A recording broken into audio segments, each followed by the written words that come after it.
வக்பு திருத்த சட்ட மசோதா என்பது இந்தியாவிற்கு எப்படி சுதந்திரம் கிடைத்ததோ அதேபோன்று நள்ளிரவில் இஸ்லாமியர்களின் சுதந்திரம் பறிக்கப்பட்டுள்ளது என்று தமிழ்நாடு சட்டத்துறை அமைச்சர் ரகுபதி குற்றம் சாட்டியுள்ளார்.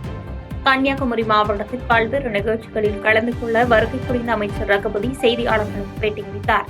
அப்போது கூறிய அமைச்சர் ரகுபதி, கச்சத்தீவு பிரச்சினையை சுமூகமாக தீர்க்க வேண்டும் என்பது தமிழக முதலமைச்சரின் விருப்பம் என்று தெரிவித்த அவர், நள்ளிரவில் இந்தியாவிற்கு சுதந்திரம் கிடைத்தது. ஆனால் அதேபோன்ற ஒரு நள்ளிரவில் இஸ்லாமிய மக்களுக்கு வக்பு வாரிய திருத்த சட்டத்தால் சுதந்திரம் பறிபோயுள்ளது என்று கருத்து கூறினார்.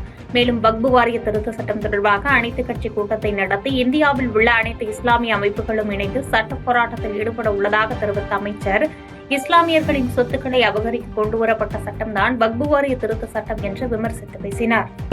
சுதந்திரம் அடைஞ்சிச்சு, அதனால வக்பு வாரிய சட்டத்தை சொல்றீங்க, அது தொடர்ந்து விவாதம் நடந்து முடிகின்ற நேரத்திலே தான் வாக்கெடுப்பு நடக்கும். எனவே வாக்கெடுப்பு நடப்பதற்கு அந்த கொரோனா உத்தரவு பிறப்பிக்கப்பட்டு கொண்டு வந்திருக்கிறார்கள். நள்ளிரவிலே இந்தியா சுதந்திரம் பெற்றிருக்கிறது. ஆனால் இஸ்லாமிய சகோதரர்களுக்கு நள்ளிரவிலே அந்த சுதந்திரம் பறிபோயிருக்கு.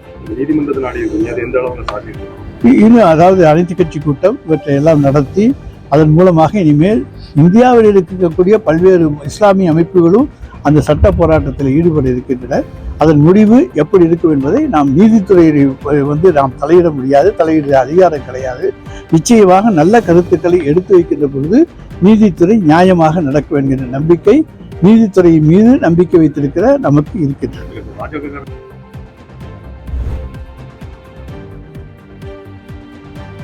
அம்ரித் பாரத் ரயில் நிலைய திட்டத்தின் மூலம் மீண்டும் கட்டமைக்க மதுரை மற்றும் ராமேஸ்வரம் ரயில் நிலையத்தை பார்வையிட உள்ளதாக மத்திய ரயில்வே துறை அமைச்சர் அஸ்வினி வைஷ்ணவ் தெரிவித்துள்ளார்.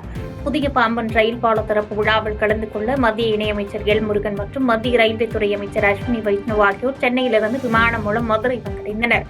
தொடர்ந்து செய்தியாளர்கள் சந்தித்த மத்திய அமைச்சர் அஸ்வினி வைஷ்ணவ், பாம்பன் கடல் பாலம் முதல் செங்குத்தான கடல் பாலம் என்றும் இதுபோன்ற முக்கிய பாலங்களை கட்டியதற்கும் தமிழ் கலாச்சாரத்துடன் இணைத்ததற்கும் பிரதமருக்கு நன்றி தெரிவித்துக் கொள்வதாக கூறினார். மேலும் உலகின் மிகப்பெரிய ரயில் நிலைய மறுசீரமைப்பு திட்டமான அம்ரித் பாரத் ரயில் நிலைய திட்டத்தின் மூலம் அதை மீண்டும் கட்டமைத்து பார்வையிட உள்ளதாக தெரிவித்தார்.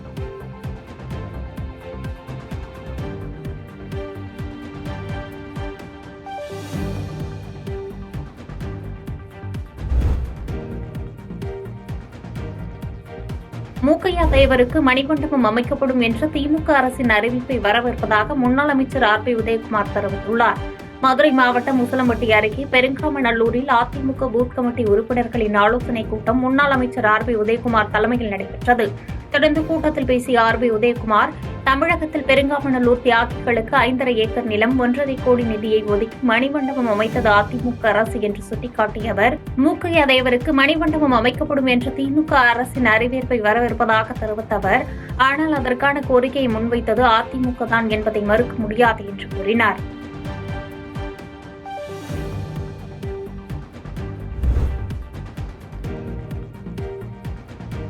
திருச்சி அருகே ஒரு முழு கிராமமும் வக்பு வாரிய சொத்து என அறிவிக்கப்பட்டு ஆக்கிரமிப்பு செய்யப்பட்டிருந்ததாக குற்றம் சாட்டிய பாஜக மாநில இணை பொறுப்பாளர் சுதாகர் ரெட்டி, வக்பு வாரிய சட்ட திருத்தத்தை கொண்டு வந்ததற்கு இந்திய அரசுக்கு நன்றி தெரிவித்துக் கொள்வதாக கூறினார். மதுரை விமான நிலையத்தில் செய்தியாளர்களுக்கு பேட்டியளித்த அவர், பிரதமர் மோடி தலைமையிலான இந்திய அரசிற்கு வக்பு வாரிய சட்ட திருத்த மசோதாவை நிறைவேற்றியதற்கு நன்றி தெரிவித்துக் கொள்வதாக கூறினார். மேலும் வாக்கு வங்கிக்காக திமுக, காங்கிரஸ் கட்சியினர் அரசியல் செய்வதாக விமர்சித்த அவர், லட்சக்கணக்கான ஏக்கர் நிலங்கள் வக்பு வாரியத்தின் பெயரில் ஆக்கிரமிப்பு செய்யப்பட்டிருந்தது. திருச்சி அருகே ஒரு முழு கிராமமும் வக்பு வாரிய சொத்து என அறிவிக்கப்பட்டு ஆக்கிரமிப்பு செய்யப்பட்டிருந்தது. அது மட்டுமில்லாமல் வட இந்தியாவில் இதுபோன்ற பல நிலங்கள் ஆக்கிரமிப்பு செய்யப்பட்டுள்ளதாக குற்றம் சாட்டினார். Like that in Uttar Pradesh or in southern states, Hyderabad, Bangalore, so many names are coming out who are under the kabza, occupation of Waqf land, which is not there. This is the reality. One should come forward irrespective of political ideology, aiming on appeasement politics, vote bank politics. The DMK government already on record, they will approach the state, they are having every right to approach the court, but since it is election year, they are only targeting the NDA government, which is doing a good governance.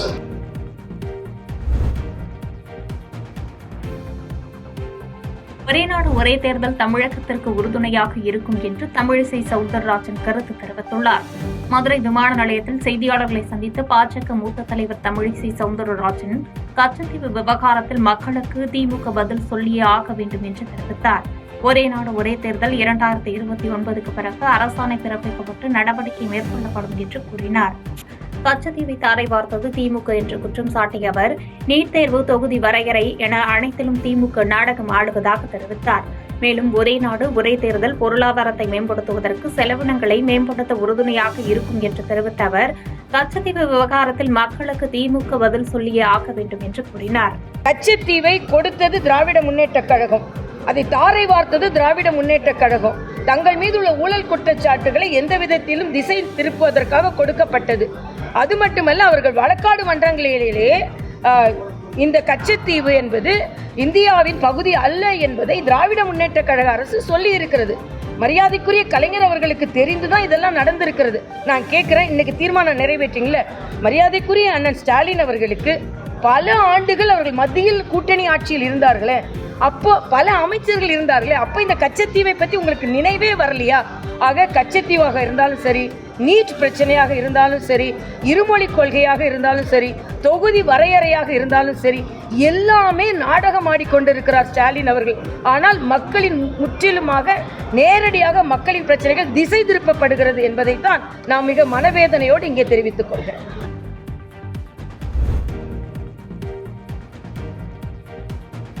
NEET பற்றி பேசுவதற்கு அதிமுக பொதுச் செயலாளர் எடப்பாடி பழனிசாமிக்கு எந்த உரிமையும் கிடையாது என்று பழனி சட்டமன்ற உறுப்பினர் ஐ.வி. செந்தில்குமார் தெரிவித்துள்ளார்.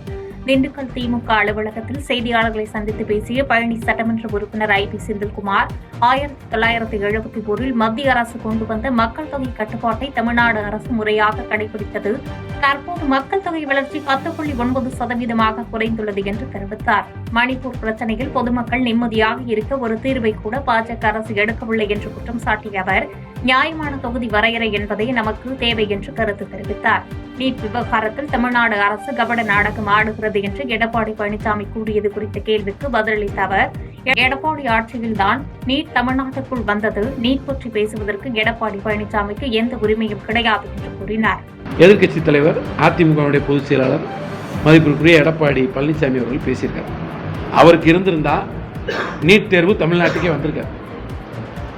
அதிமுகவுடைய பொதுச் செயலாளராக இருந்த முன்னாள் முதலமைச்சராக இருந்த அம்மையார் ஜெயலலிதா அவர்கள் இந்த நாட்டினுடைய முதலமைச்சராக இருந்தவரை, கலைஞர் அவர்கள் இந்த நாட்டினுடைய முதலமைச்சராக இருந்தவரை, திராவிட முன்னேற்ற கழக ஆட்சி இருந்தவரை நீட்டை தமிழ்நாட்டிற்குள் நுழைய விடவில்லை. நான் அரசியலை தாண்டி தான் அந்த அம்மையாரையும் சொல்றேன். அவங்க இருந்த வரைக்கும் கூட நீட் வரல. நீட் எப்போ வந்துச்சு? எடப்பாடி பழனிசாமி அவர்கள் இந்த நாட்டினுடைய முதலமைச்சராக இருந்த பொழுதுதான் நீட் தமிழ்நாட்டிற்குள் வந்தது. நீட்டை பற்றி பேசுறதுக்கு அண்ணன் எடப்பாடி பழனிசாமி அவர்களுக்கு எந்த உரிமையும் கிடையாது, தகுதியும் கிடையாது. ஏன்னா இன்றைக்கு நீட்டுக்காக இவ்வளவு போராட்டங்கள், 20 பேர் தங்களுடைய உயிரை இழந்திருக்கிறாங்க. இந்த 20 பேர் உயிரிழந்ததை பற்றி அவர் பேசுறாரு. 20 பேர் உயிர் போனதுக்கு காரணமே நீங்க தான். நீங்க அன்னைக்கு தமிழ்நாட்டுக்குள்ள நீட்டை விடலைன்னா இன்னைக்கு 20 உயிர் போயிருக்காது. அனிதால ஆரம்பிச்சு இன்னைக்கு வரைக்கும் 20 உயிர் போயிருக்காரு. இது இப்ப எதிர்க்கட்சி தலைவர் அவர் அடுத்த தேர்தல் இருக்குன்னா 8 மாதத்துல தேர்தலுக்கு அவர் ஒரு ஸ்டண்ட் அடிச்சுக்கிட்டு இருக்காரு. நீட்டை தமிழ்நாட்டுக்குள்ள கொண்டு வந்து விட்டது அவர் தான். மின்கட்டண உயர்வு பத்தி அவர் பேசுறதுக்கு அவருக்கு தகுதியே கிடையாது.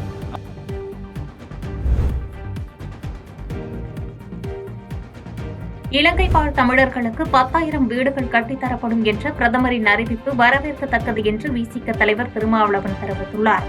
அரியலூர் மாவட்டம் காட்டாத்தூர் அருகே செய்தியாளர்களுக்கு பேட்டியளித்த சிதம்பரம் எம்பியும் விடுதலை சிறுத்தைகள் கட்சியின் தலைவருமான திருமாவளவன் இலங்கை வாழ் தமிழர்களுக்கு 10,000 வீடுகள் கட்டித்தரப்படும் என பிரதமர் கூறியிருப்பது வரவேற்கத்தக்கது என்று தெரிவித்த அவர் வக்பு வாரிய சட்டத்திருத்த மசோதா அடாவடித்தனமாக நிறைவேற்றப்பட்டிருக்கிறது. நள்ளிரவுக்கு மேல் விவாதத்தை நடத்தி இந்திய அரசியல் வரலாற்றில் இல்லாத அளவுக்கான ஒரு களங்கத்தை ஏற்படுத்தும் வகையில் இந்த அநீதியை மோடி அரசு அரங்கேற்றி இருக்கிறது என்று சாடிய அவர் இந்திய சமூக நல்லிணக்கத்தை வெகுவாக பாதிக்கும் இந்த சட்டத்தை நிறைவேற்றிய நாள் இந்திய அரசு வரலாற்றில் ஒரு கருப்பு நாளாக பதிவாகியுள்ளதாக விமர்சித்தார். அதை வரவேற்கிறோம். ஏற்கனவே இந்திய ஒன்றிய அரசு வீடுகள் கட்டும் பணிகளை மேற்கொண்டு வருகிறது. ஆனாலும் கூட இன்னும் லட்சக்கணக்கான மக்கள் அவர்களின் சொந்த கிராமத்திற்கு செல்ல முடியவில்லை, காணிகளை மீட்க முடியவில்லை, சொந்த கிராமத்தில் வாழ முடியவில்லை. 1,00,000க்கும் மேற்பட்ட பெண்மணிகள் கணவரை இழந்து பரிதவிக்கும் அவலம் நீடிக்கிறது. எனவே அந்த மண்ணின் மைந்தர்கள் சுதந்திரமாக அங்கு வாழ வேண்டுமானால் காணிகளை ஆக்கிரமித்திருக்கிற சிங்கள இராணுவத்தை அங்கிருந்து அப்புறப்படுத்த வேண்டும். சிங்களவர்களின் குடிபெயர்வை தடுத்து நிறுத்த வேண்டும். அதற்குரிய நடவடிக்கைகளை பிரதமர் மேற்கொள்வதுதான் ஈழத் தமிழர்களுக்கு செய்கிற மிக முக்கியமான ஒரு பாதுகாப்பு நடவடிக்கையாக அமையும்.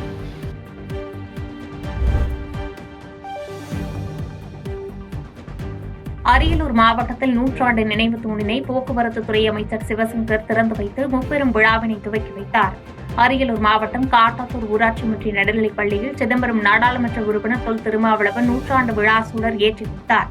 மாவட்ட ஆட்சித்தலைவர் ரத்தன்சாமி, ஜெயங்கொண்டம் சட்டமன்ற உறுப்பினர் கண்ணன் முன்னிலையில் நடைபெற்ற இந்த நிகழ்வில் அமைச்சர் சிவசங்கர் கலந்து கொண்டு நூற்றாண்டு நினைவு தூணினை திறந்து வைத்தார். தொடர்ந்து நிகழ்ச்சியில் பேசிய அமைச்சர் சிவசங்கர், புதுமை பெண் திட்டம், தமிழ் புதல்வன் திட்டங்கள் போன்ற திட்டங்கள் செயல்படுத்தப்பட்டுள்ளதன் காரணமாக உயர்கல்வி பயில்வோர்களின் எண்ணிக்கை 85% உயர்ந்துள்ளதாகவும் வரும் காலங்களில் 100% எட்டும் என தெரிவித்தார். பின்னர் பேசிய சிதம்பரம் நாடாளுமன்ற உறுப்பினர் திருமாவளவன், தன்மானத்தோடு தலைநிமிர்ந்து வாழ வேண்டுமானால், தற்சார்போடு வாழ வேண்டுமானால் அதற்கு தேவை கல்வி ஒன்றுதான் என்று தெரிவித்த அவர், தற்போது தமிழ்நாடு அரசு பிள்ளைகளின் கல்வியை ஊக்கப்படுத்தும் வகையில் பல்வேறு சிறப்பான திட்டங்களை செயல்படுத்துகிறது என்று தெரிவித்த அவர், அந்த வகையில் மாண்புமிகு தமிழ்நாடு முதலமைச்சர் பல்வேறு புதிய திட்டங்களை செயல்படுத்தி வருகிறார் என்று தெரிவித்தார்.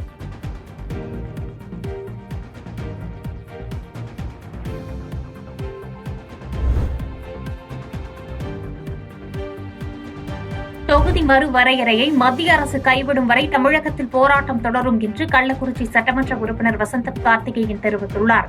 கள்ளக்குறிச்சியில் செய்தியாளர்களை சந்தித்த திமுக மாவட்ட செயலாளரும் சட்டமன்ற உறுப்பினருமான வசந்தம் கார்த்திகேயன், மத்திய அரசு கொண்டு வந்துள்ள தொகுதி மறுவரை என்பது தமிழ்நாட்டையும் தென் மாநிலங்களையும் வஞ்சிக்கும் வகையில் உள்ளது என்று குற்றம் சாட்டினார். மேலும் மத்திய அரசு தொகுதி மறுவரையறையை கைவிடும் வரை போராட்டம் தொடரும் என்று தெரிவித்த அவர், முதலமைச்சரின் அறிவுறுத்தலின் பேரில் ஒவ்வொரு மாவட்டத்திலும் போராட்டம் நடைபெறும் என்று தெரிவித்தார்.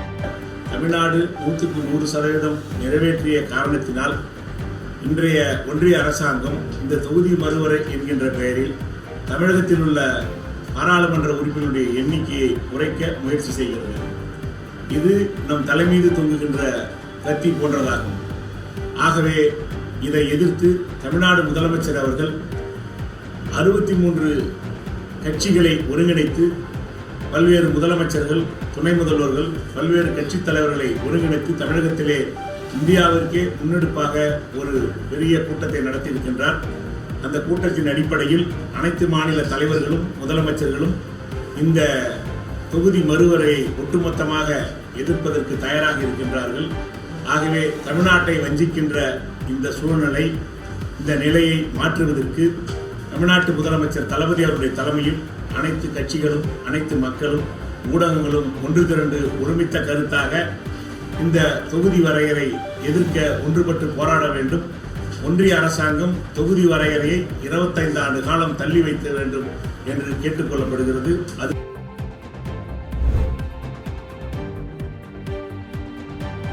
தமிழக முதலமைச்சர் மு க ஸ்டாலினின் 72வது பிறந்தநாள் விழாவை ஒட்டி கோவையில் மாட்டு வண்டி மற்றும் குதிரை வண்டி எல்கை பந்தயம் நடைபெற்றது. தமிழக முதலமைச்சர் மு க ஸ்டாலினின் 72வது பிறந்தநாளை முன்னிட்டு கோவை வடக்கு மாவட்ட திமுக கவுண்டபாளையம் பகுதி கழகம் சார்பில் மாட்டு வண்டி மற்றும் குதிரை வண்டி எல்கை பந்தயம் கோவை கணுவாய் பகுதியில் நடைபெற்றது. இப்போட்டியில் கலந்து கொண்ட மின்சாரம், மதுவிலக்கு மற்றும் ஆயத்தீர்வைத்துறை அமைச்சர் செந்தில் பாலாஜி பந்தயத்தை கொடியசைத்து துவக்கி வைத்து சிறப்புரையாற்றினார். தொடர்ந்து பேசிய அமைச்சர் செந்தில் பாலாஜி, தமிழ்நாட்டின் கலாச்சாரம், பண்பாடு ஆகியவற்றிற்கு முக்கியத்துவம் கொடுத்து இதுபோன்ற போட்டிகள் தமிழ்நாடு முழுவதும் நடத்தப்படுகிறது என்று கூறினார். போட்டியின் இறுதியில் வெற்றியின் அடிப்படையில் ரொக்க பரிசும் கோப்பைகளும் வழங்கப்பட்டது.